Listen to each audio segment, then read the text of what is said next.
Heather Morris, Andrew. thanks for being here. Of course. You're probably like top 5 traditional celebrities that I've ever met. If you could call me a celebrity. Yeah, I'm a mom first and foremost, so Yeah, you yeah. know, not so much a celebrity in my mind. What have you been working on?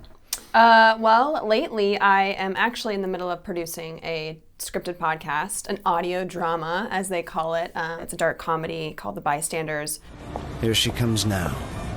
Those blood-red heels clicking like a ticking time bomb. About a group of individuals, neighbors, if you will, who witness one of their own get stabbed in the courtyard of their apartment complex and do nothing about it, or so we think. So people are investing in the Indiegogo. Yeah. There's like some perks and stuff. What are some of the perks? Well, we have some awesome perks. You asked. It's like as low as you can just get a high five on Instagram, like, hey, shout out. Mm-hmm. Or you can invest as much as $5,000 and we'll fly you out. What? And we'll take you to dinner. You'll become an executive producer on our show. Has anyone bought that? Nobody has bought it, so it is available. I might buy it. Well, no. I'm already here. Like, Yeah. Well, you can become an investor, or you can just share it. Yeah. You can get some great perks. You can get some cool posters. We're going to be sending out signed scripts from some of the cast and the creators for it. You could get a 5-minute video call as well from us three, from Ash, Jacqueline, and myself. Jacqueline, my sister. Jacqueline, your sister. I'm working closely with your sister. Very nice. Yeah. Jacqueline Hales and Ash Lenzian. Ash Lenzian. She's never told me her last name, but yeah, she's just Ash. Yeah, I've known Ash and Jacqueline for years, though. Yeah. I've known Ash for years. And Jacqueline. And I've known Jacqueline for many years. What was the best thing about Glee? What's the worst thing about Glee? What's the worst thing about Glee? What was the worst thing about doing Glee? It was time consuming. So when you're 21 to 27 years old, you're kind of like figuring out your life, right? Like you're kind of going into the world and you're like, you know, what are these jobs and what does this do? And yeah, all you don't that even stuff. know yourself. You don't know yourself yet. Yeah. You're introducing yourself to everyone else. And I think because it was so big so fast, the demand for it became just airtight. It was just like up front in your face. We were bombarded with work, with extra, interviews, press, tours, and there was no downtime for all of us at that age. And so I think that was just really hard for myself specifically, but a lot of us just, I feel like we needed that time to like feel motivated again to go back to work, Right. After the first season, or no, there's the second season, you did the Britney, right? Second season I did Britney. Iconic episode. Yeah. Did the producers pull you aside? They're like, all right, you're a big part of the show now, whatever. Yeah. And they offer you like a really big contract after that? I got contracted second season. Before that happened. Okay.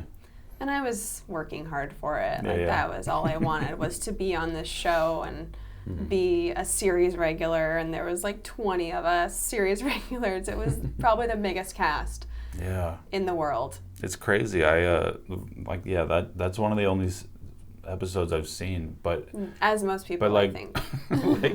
but 8 years ago, like when I walked in on one of my other sisters, Danielle, and she was watching it, and it happened to be that episode. Yeah. So it's crazy now that COVID hit. It's like resurged for people, and all these young kids are like, I just started the show and I'm a big fan. So it's kind of like reliving it with the fans now that they're watching it when they have nothing else to do except for watch our show. But it's really, really cool to see that. You get fat royalty checks? They're pretty basic. They're not fat. It's not like YouTube. Yeah. Oh, come on. I'm so curious about like what the YouTube life is like. My son is obsessed. You're not into YouTube yet? I've made like 5 YouTube videos. It's the same thing as everything else, pretty much. So it's just like royalties, right? Well, yeah, it's passive, It's like you make a video and then you can keep making money on it, yeah. Just keep planting seeds, you know? Yeah. Do you make money off Instagram? I can, yeah. You've done shout-outs? Yeah, so like a company will reach out to my agent and they'll say like, we want you to post about this product, and then they'll give you X amount, and you have to do like 1 post, 3 stories, which is such a weird culture, because then I'm like, oh my God, I'm in that social dilemma, like refeeding the world all these like products. But right now I'm just like, let's just make it as real and as myself as possible. Let's come up with like some cool ideas, so I'm not just like, hey guys, oh my God, check out this really cool facial product, you know? Yeah. Let's see, Glee star. Yeah, that was, is that kind of been your biggest gig? Yeah.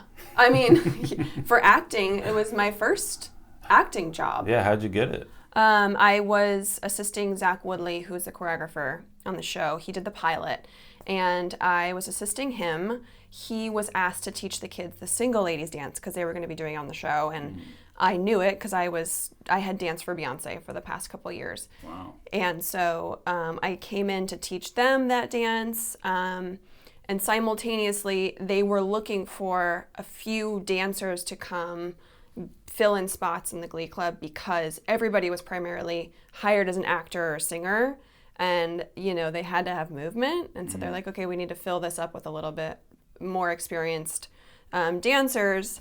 And so Zach knew that I wanted to be an actress. In the meantime, I had just made this whole plan that I was going to quit dancing and be an actress. And so he told Ryan Murphy that, and Ryan Murphy, he was like, just consider her for this job. And Ryan Murphy, who is Ryan Murphy, just did. He hired me on the job. Like, I was supposed to go read for the role that I was auditioning for. I never got to read for it. They canceled my appointment twice. And then I got a call that I got the job. Wow. So essentially it was all Zach Woodley who got me that job. Very nice. Yeah. How did you get the Beyonce gig? Well, that's a loaded question. I've been dancing since I was 1 year old. Okay. So it's been my life, you know. The real story though, I was auditioning for the Bratz doll movie, and one of her like assistants was there. The assistant to Frank Gatson, who choreographed most of her tours at that point.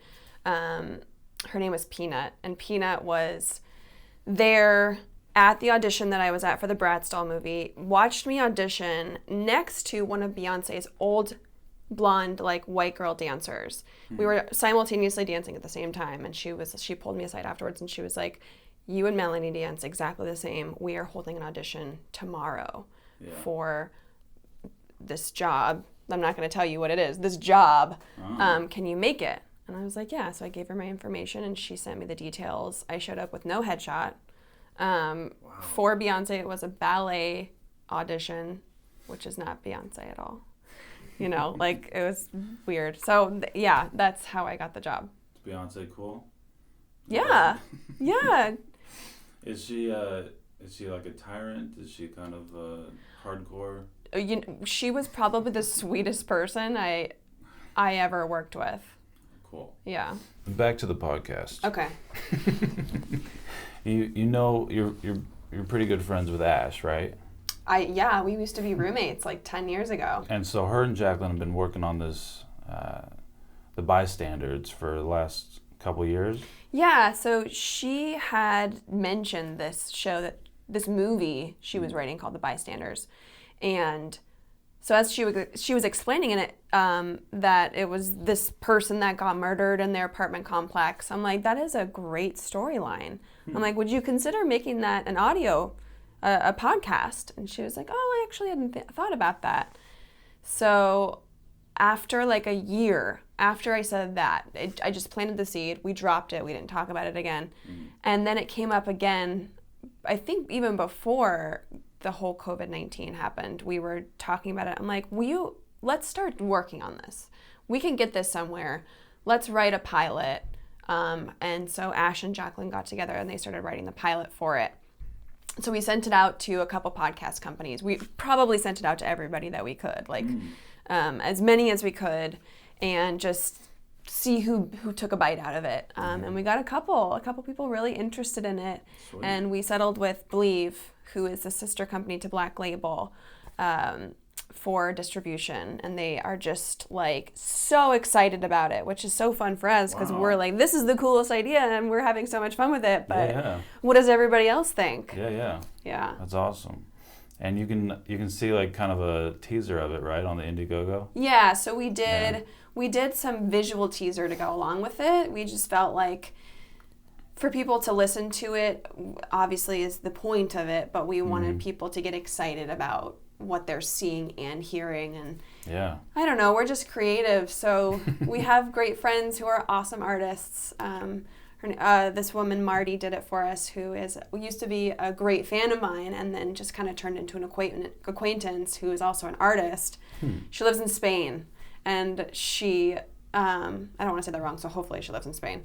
But she was like, yeah, of course I'll do something. And so she put together that awesome little teaser. Awesome. I think what really sets us apart, though, Ash, Jacqueline, and I, is that, we are this group of women writers and producers who I feel like have been told no a lot. And, even though it's like you want to just be like, okay, well, now I can go do something else because I've been told no so many times. We just kept at it and we kept doing it.